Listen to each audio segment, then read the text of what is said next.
Welcome to the Rim Break Rodeo. We hope this video helps. You start by confirming the SSD interface and slot so you avoid compatibility delays. Once done, create a full system backup and verify its integrity. You will restore settings later.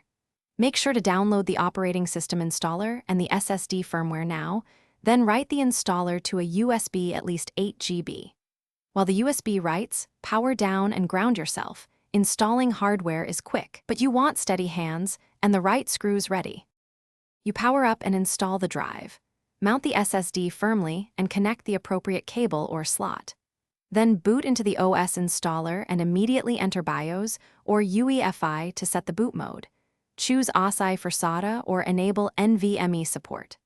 Next, use the installer's partitioning tools to convert the disk to GPT, create a small EFI system partition, and format the main partition. This ensures the OS can install a proper. You proceed to install the operating system to your new SSD, and once the installer completes, install chipset and storage drivers immediately so performance is optimal. After booting, enable trim and adjust power settings to prevent unnecessary idling. Update the SSD firmware if available.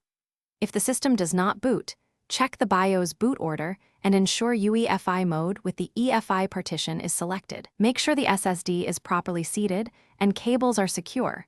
This single check resolves most failures.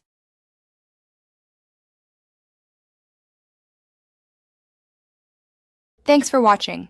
Consider subscribing if we helped you.